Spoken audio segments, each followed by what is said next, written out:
You're listening to international investment advisor Doug Goldstein on the Goldstein on Gelt show, the financial show where we'll talk about how you can make the most of your money.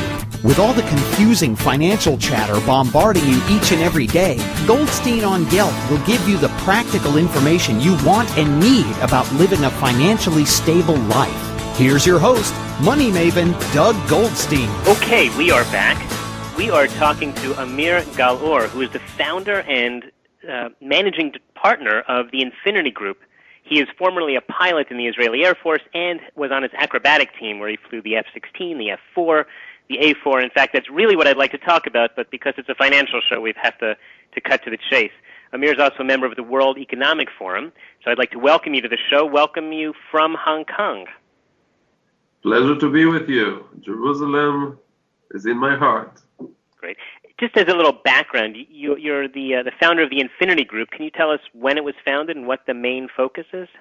Infinity was founded back in 1993 as a more U.S.-Israel fund. Early stage, mid-stage companies aiming to explore the U.S. market and going public in the NASDAQ or M&A with U.S. companies. We have done that since 1993 till 2003. And in 2003, we shifted our focus to China, given the increasing needs of Israeli companies to explore the growing market of China. As such, we became to be the first fund in China, actually, in the world, as a structure of a fund.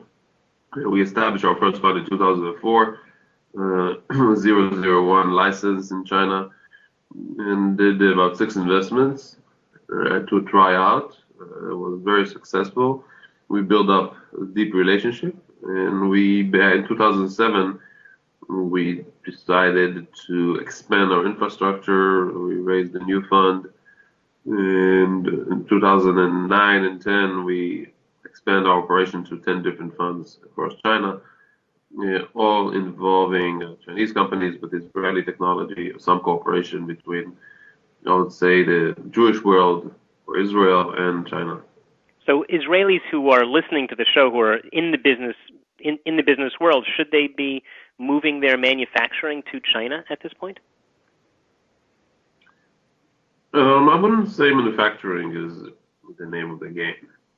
Manufacturing used to be the main highlight of China. Today, the highlight of China is the biggest growing market, and Israeli companies are usually targeting growth markets that are growing, and almost, I'll say, half of the growth of the world is related to China, whether directly China or China influence.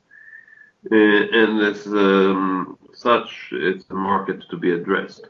Of course, you can add manufacturing to it, strategic partnerships. That's the main reason. And another reason is China is going to be a global power, not only politically, but also setting up different technology standards, business standards.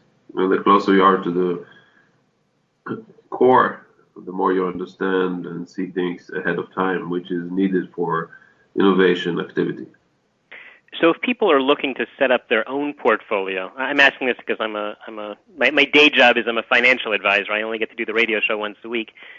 But when people are setting up their portfolios, oftentimes they'll diversify. They have the United States, they have Europe, they do have China. But should they be considering China as a significantly bigger part of their portfolio, if, as you're saying, it's going to become the next leader in the world economy? I would say that if you are exposed to the U.S. market, the same percentage you should be exposed to China.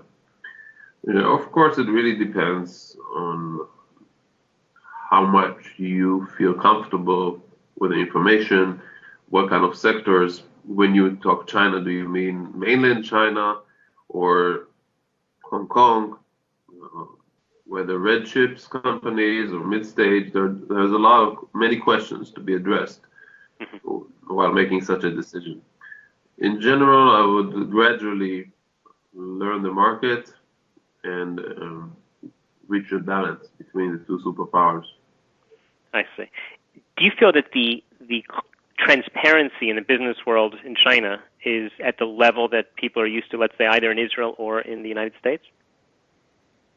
Well, it's a difficult question to answer. Immediately, the answer is no, because China doesn't have the legal system or the habit of transparency. So there are a lot of question marks regarding different financial statements of different companies. That's why once you decide to invest in China, you have to carefully select with who and how. Having said that, I would ask many professionals, do they really believe that the US market was transparent? How can you explain 2008? How do you explain the manipulation that is being done again and again by very smart people under the hat of investment banking? So it's one thing I can say about China, that they don't have sophisticated tools, financial tools, in order to create too sophisticated structures that you cannot really understand the situation. On the other hand, there's a long way to go in terms of transparency. I do believe that it's on the right track. And that's why. Go ahead. I just wanted to announce that we are talking to Amir Gal Or, who is the founder and the managing partner of the Infinity Group, and is also a former Israeli Air Force pilot. And my brother is a patent attorney here in Israel, and he said that perhaps one of his favorite clients was also a former IDF Air Force pilot. And he said the thing that was amazing about the pilots and his clients who are pilots is that they think faster than anyone he's ever met. And my brother's in the business of working with bright people, so I'm assuming that someone with your background also is a very quick thinker.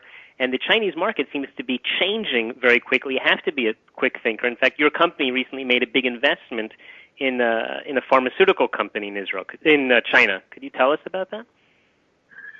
Yeah, first I do agree. China is changing rapidly, and perception of China is not always matches the reality.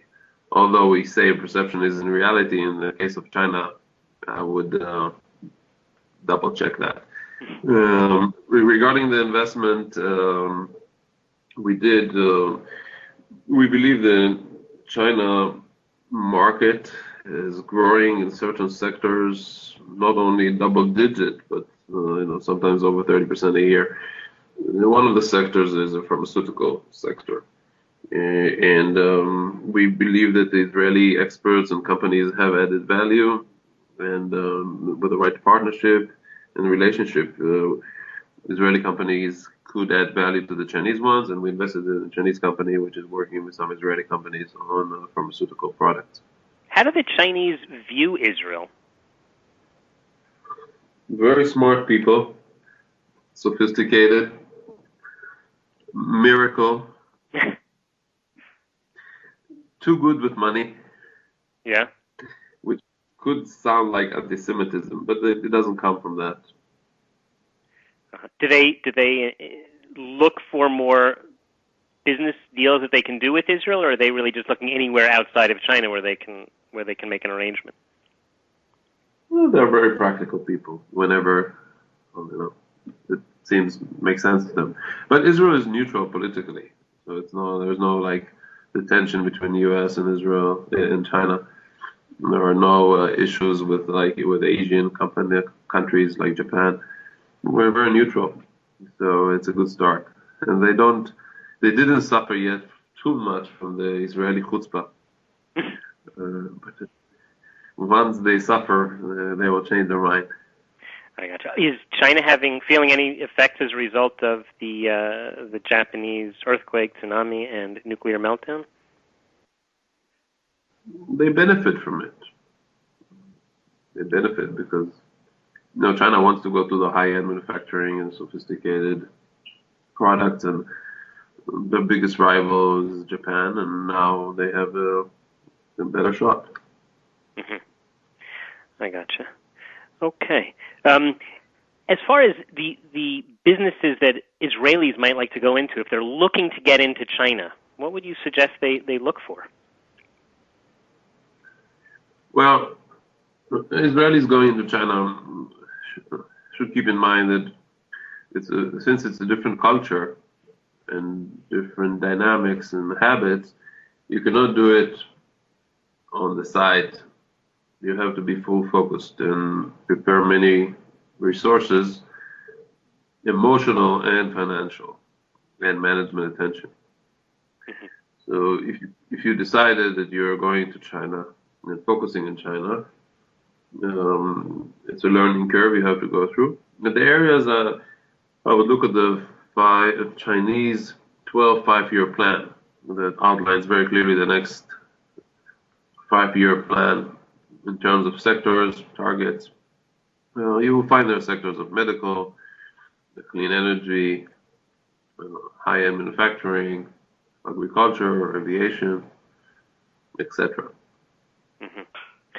Okay, we have been talking to Amir Gal Or, who is the managing partner and founder of the Infinity Group. Amir, if you could just tell us in the last minute, how could people learn more about the work that you're doing? We have our website, which is semi-updated, and you can find it under Infinity. If you search in Google Infinity China, you will get to us.